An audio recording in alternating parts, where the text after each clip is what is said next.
Okay, I thought could have some fun here and taking a look at Photoshop and to create something more of a holiday theme, and that you might be able to use this December if you wanted to.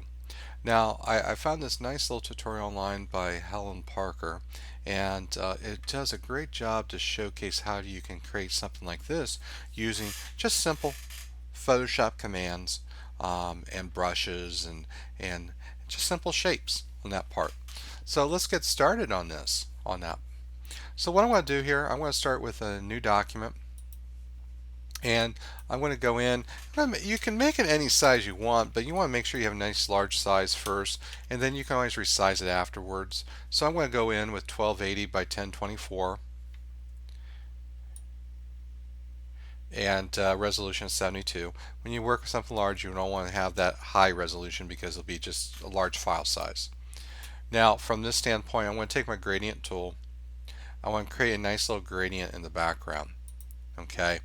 Now, I've already have this gradient that I have created already, and I want to show you this how to make sure you know how to edit it. So when I do this, when I click on this, I'm going to click in this swatch area up here on the options bar. This opens up the gradient editor. And so what I'm doing here is I click on the color stop down here at the bottom, and what I'm doing is I'm adding a certain color on that part. So the first color I'm working with is going to be 96D8F2. Okay, so that's going to give me a light blue color. Now I'm going to add another color stop. To add color stops to your gradients, all you have to do is click below the gradient bar like that. Now if I accidentally add one, I'm going to drag it off. Just hold down your mouse on it and drag it outward, and then it will remove. So the second one, I'm going to choose its color. I'm going to come down here to this color swatch and open up, and its color is going to be 0474A2.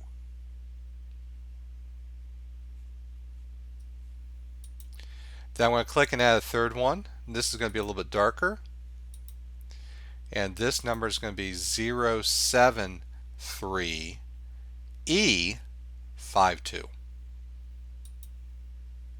And lastly, a little bit darker, and that's going to be 02283B as in boy.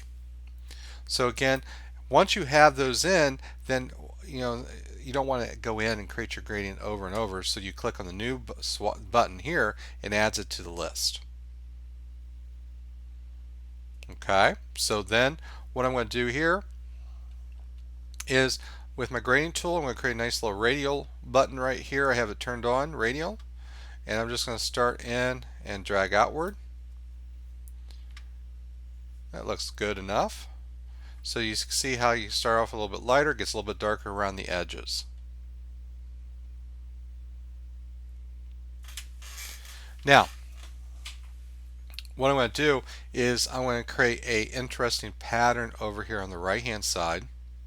As you can see over here, there's a little curvature onto that part, and I'm going to use the pen tool over here to create my shape.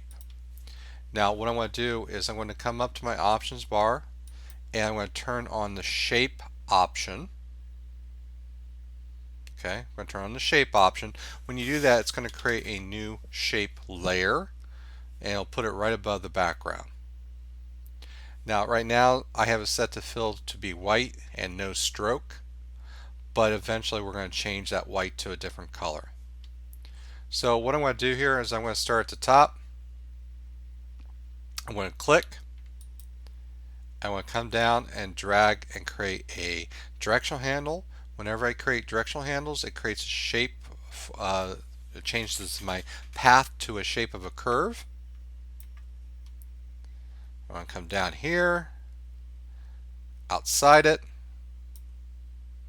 I'm going to come over. I'm outside the canvas, and now I'm just going to click because it doesn't matter on this part.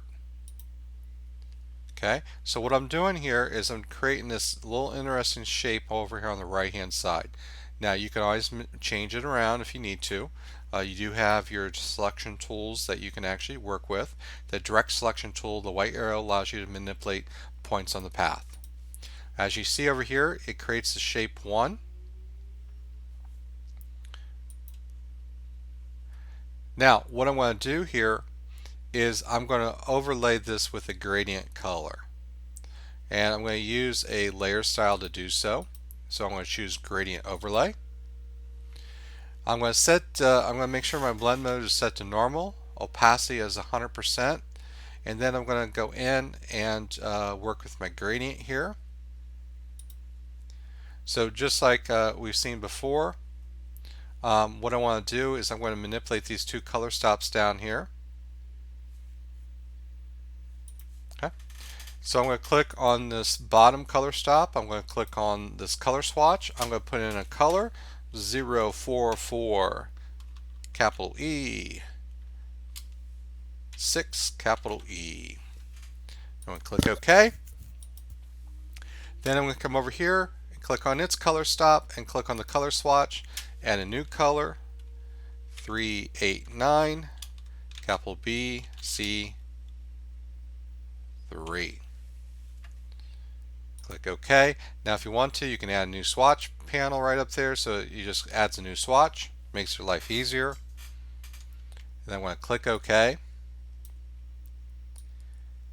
Now I'm also want this to be radial, so I'm going to choose a radial option. And I want it to be 90 degrees and 100% for the scale. Now if you made any changes to this, if you were working with other gradients in the past, it'll remember the last things you did. So pretty much all this is the normal settings except for the radial and the gradient. Now when I look at this, you can see that the gradient itself is more light around the edges. I rather have the darker around the edges, so I'm also going to turn on the reverse option. Okay. Then lastly, I want to move the radial so it's more down here in this corner. So you can see here this little thumbnail right here shows you it's in the center. So what I can do is I'll move this dialog box off to the side. I can actually move this around over here. And so what I'm going to do is I'm just going to move it down till I get the colors that I want to see. I'm trying to make it a little bit more darker up here on the edges. Now when you're satisfied, you click OK. Now this path here is always going to show, it's not going to print out, it's just going to show when you have it active. So when I click on the background, it'll deselect and you can see it has a little extra shape just like that. Now here's the beauty of this. If you have to go back and make any changes, I'm going to take my direct selection tool, I'm going to come and click on the path, and I'm going to move this out a little bit more. Just like that. Now comes the fun part. We're going to put some snowflakes in. Okay, so Photoshop allows you to go in and allows you to add brushes in certain shapes. So there are a variety of different snowflake brushes out there that you can actually use. And what I'm talking about is we go in and use our paintbrush tool, and we come up here, we can actually use a variety of different brushes. And like in this case, I have already these snow brushes already added, but what will happen here is you click on it and you can paint with it. Now here's the beauty of this, there's so many different brushes out there that you can download. So all you have to do is you have to look for Snowflake Brushes Photoshop.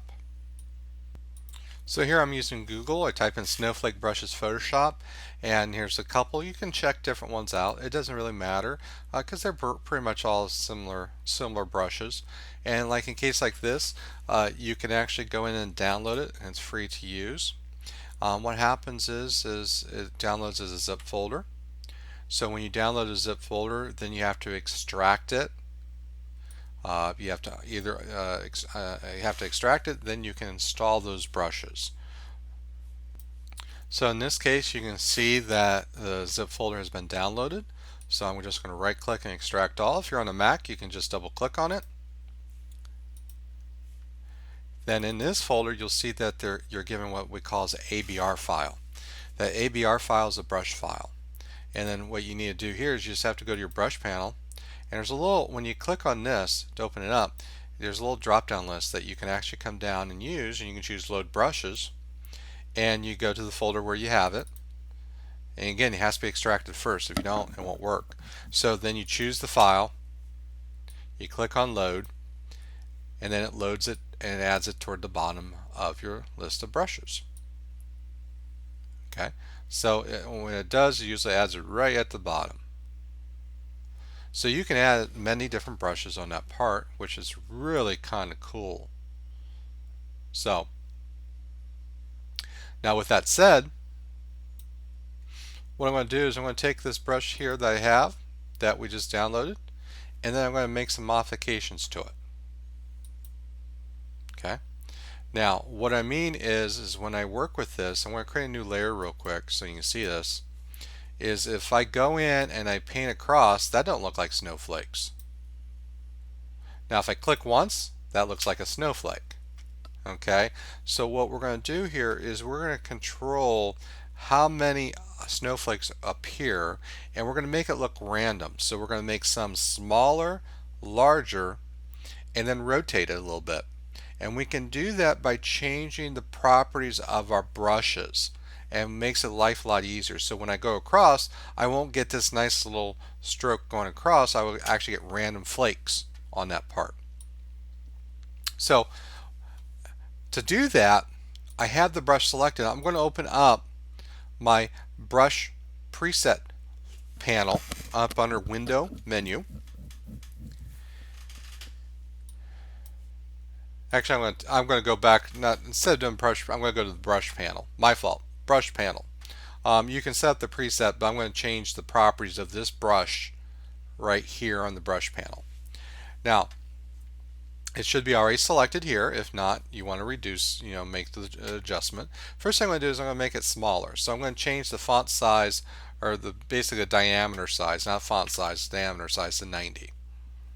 And you can see a preview of the options right down here, what it's going to look like.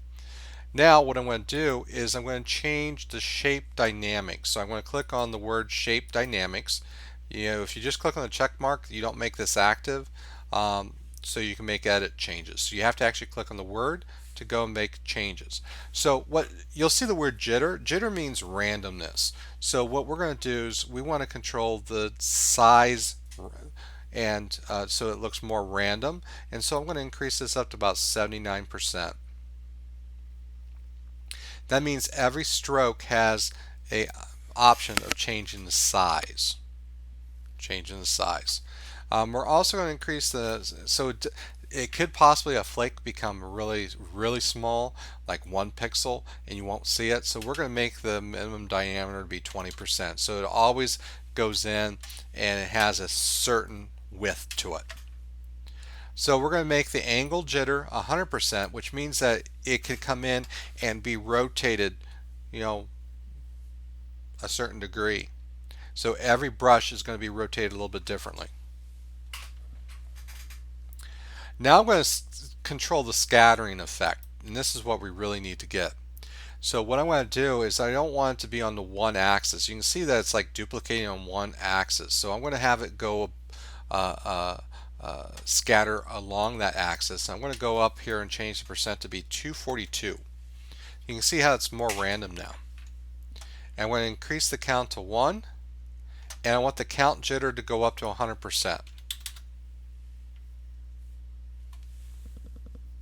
Again, remember, jitter is just going in and control the randomness aspect of that. Then I want some of the snowflakes to be less transparent than the other. So I'm going to click on the transfer option and change its opacity to 52%. Flow jitter will stay at 100. Okay. Now I'm going to close the brush preset, and I'm going to use my paintbrush here. And I'm going to create a new layer.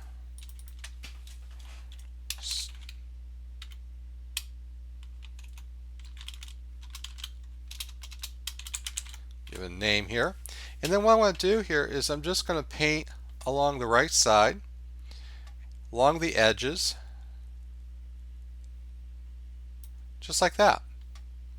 Now what will happen here, again, you can go back through and work with certain things to bring out more of the snowflakes. If you think it's too much, then what I'm going to do is I'm going to undo this. Okay, so we open up our brushes, and this is the fun part where you can actually go in and explore some of these options here. The one thing I find that is that right now it's going in is that the snowflakes are too close to each other. So I want to increase the spacing here. And I'm going to go back in and I'm going to click on the brush tip shape. I'm going to change the spacing here to be 100%. Now you can see it's a little bit more random on that part. So now let's go in and paint, and you can see all I'm doing is I'm just dragging across and getting what I want.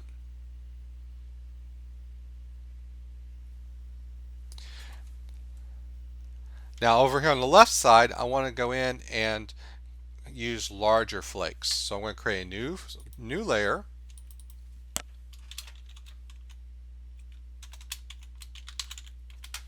Okay. And then I'm going to change the brush preset diameter to be a larger pixels. So I'm going to go up to Window Brush. And I'm going to change the sizing to be 350. I don't have to make any other changes. And then I'm just going to come over and click and drag. Now if you go into an area that you don't want, I don't want this down here, so I'm going to undo it.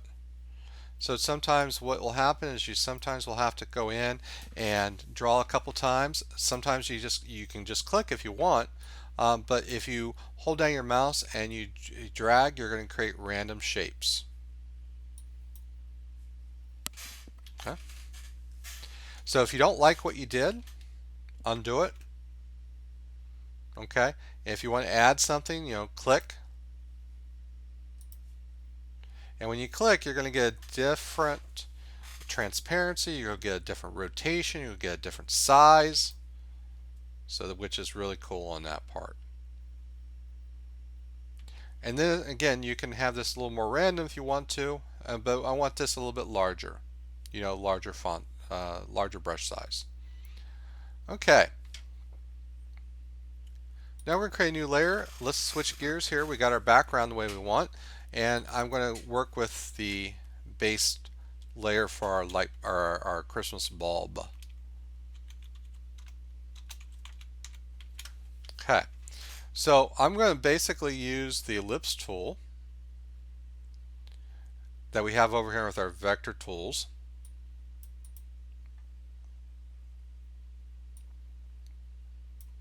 And again, I have it as a shape layer filled with white, no stroke.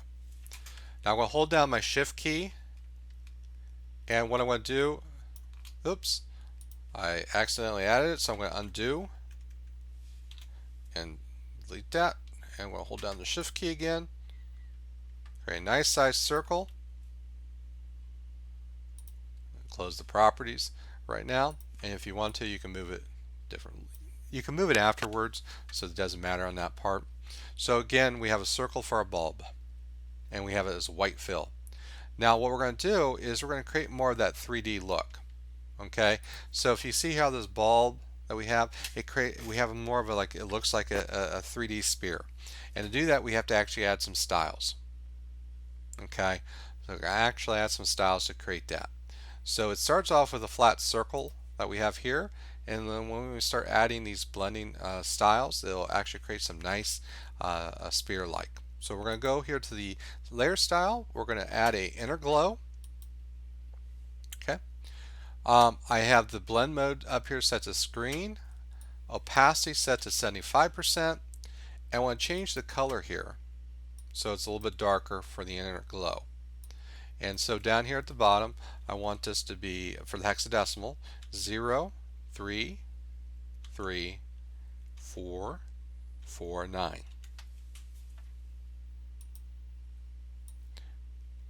Okay. Now everything else we don't need to make changes to the technique. The only thing I'm going to make a change to is the size and reduce it down to 5. Okay. Now I'm going to add a gradient overlay to this. It basically puts a gradient over top of the shape, so you don't have to use the gradient tool. Now, normal, 100%. I'm going to turn off the reverse for this, and we're going to leave it radial, 90 degrees. I'm going to increase the scale a little bit to make it a little bit larger, so I'm going to do 120, and then I'm just going to make sure I have the right colors that I'm working with. So I'm going to click on the gradient thumbnail, come down to my stop.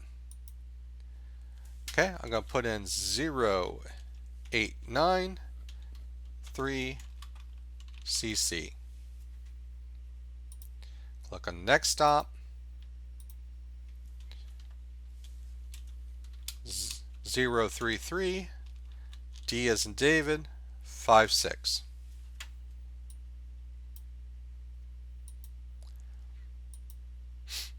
Okay, I'm going to click OK.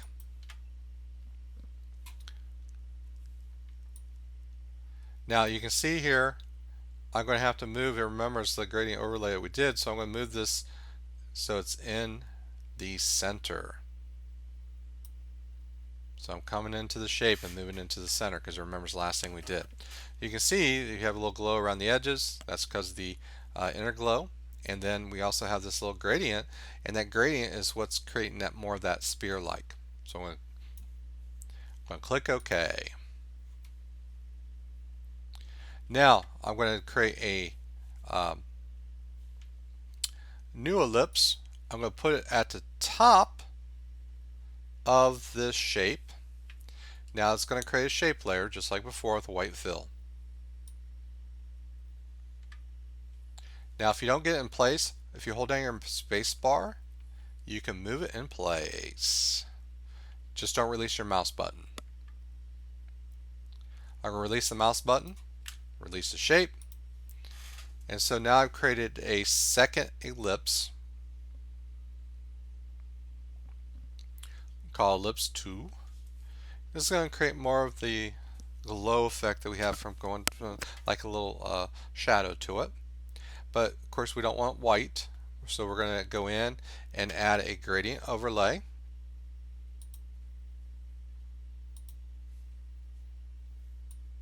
Okay, normal, 100%. I'm going to change this to linear, and I want to go the opposite of the light, the angle that we had for the bulb. So I'm going to do -90, and then I'm going to change our preset here.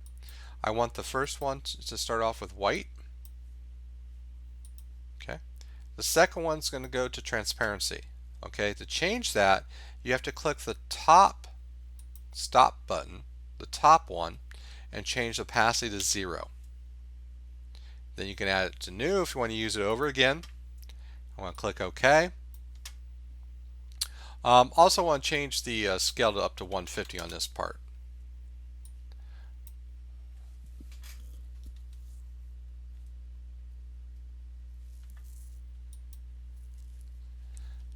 Now, the beauty of this, if you make a mistake, you can always go back and make a change. So I'm going to go back up here and double click on gradient overlay.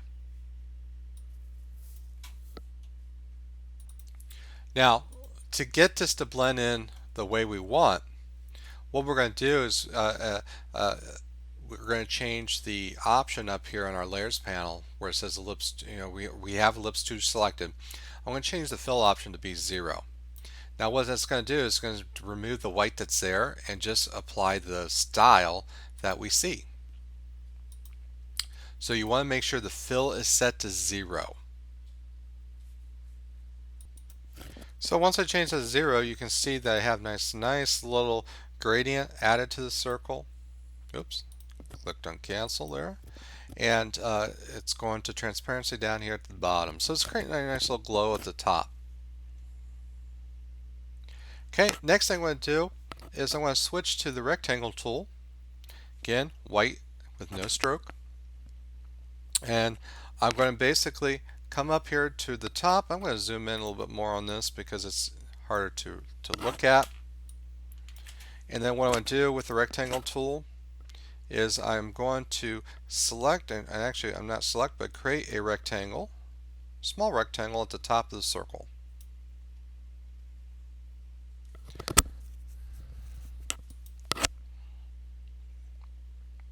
Again, what I'm going to do here is I'm going to, if I leave it the way it is, it's just going to be a very solid white, but this is where you're going to be connecting the line from the bulb to like a Christmas tree.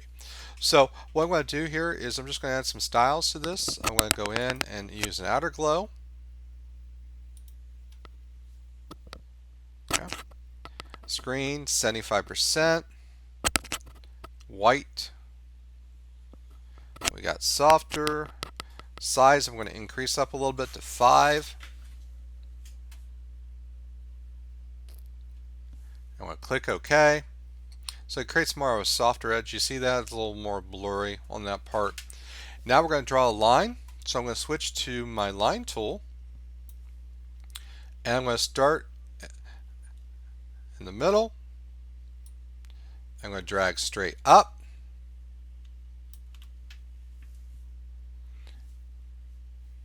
And then I'm going to add another effect. So I'm going to click again. I'm on Shapes 2. Now, if you want to rename this to Line, to make it easier to understand, please do. And then what I'm going to do here, I'm going to go in and control the size of the stroke.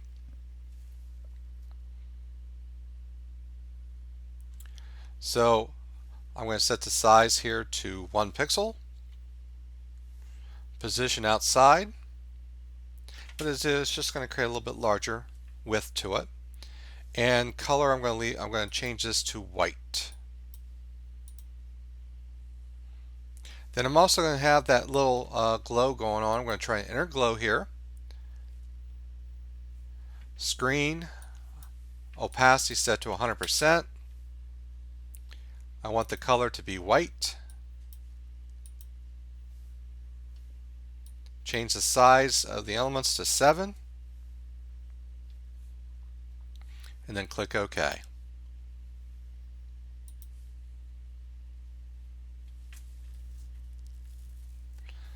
Again, almost done on that part because again we got our bulb. Now what you can do is you can actually then add elements to the bulb itself depending on what type of shapes you want. So like here, what I'll do is I'll create a layer above this for my pattern, and then I'm just going to use my paintbrush tool, and what I'm going to do is I'm going to choose a different brush. Okay, now as you can see here, all I'm going to do, I bring this over, it's too large. I'm going to use a shortcut key on my keyboard.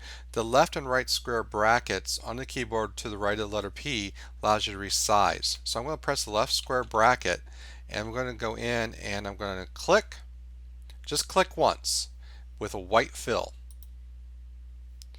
Then I'm going to make it smaller and put one over here on the right and one over here on the left. Now you can be creative here, you can be any type of shape that you want on that part. And then to duplicate this, what I'm going to do is I'm going to select all these layers that happens to create the bulb. So I'm going to take the first layer, have it selected, hold down my shift key, and click on the last layer. Now I'm going to group it together. To group it, I'm going to click on the new folder icon down here. It creates a group. I'm going to name it Bulb 1. Then here all you have to do is duplicate this. So I'm going to duplicate this to the new layer icon. See, it says Bulb 1 copy. Okay, I'm going to duplicate it again, rename it Bulb 3. Now I'm just going to move things around. So let me zoom out real quick. So I'm going to take my move tool. I have Bulb 1 selected. I'm going to move it down to here.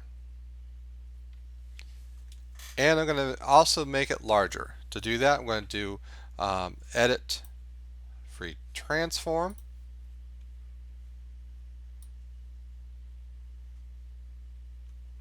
Hold down your shift key.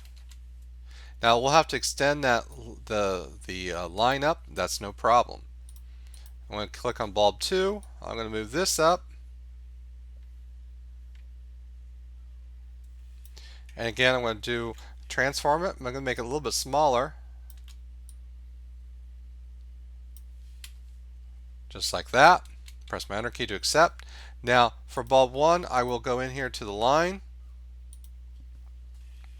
I'm going to select shape 2. Transform it up. Make it fit to the size. Be careful not to resize it to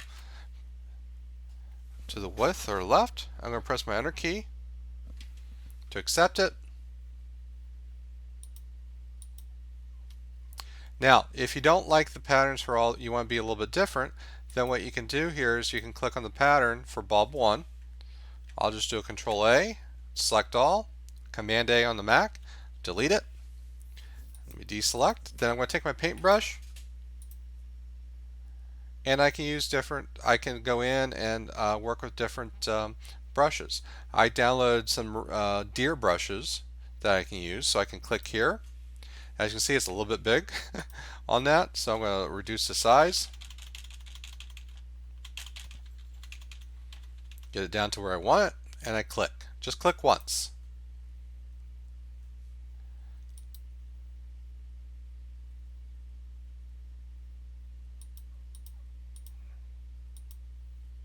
So here, let me go to bulb 2, do the same thing, Control A, delete, deselect.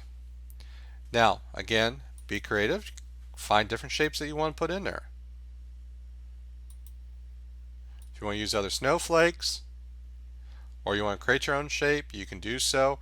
We do have other brushes you can load. Or if you click on this triangle, you can load these other brushes and try them out. Or you can try just a different shape.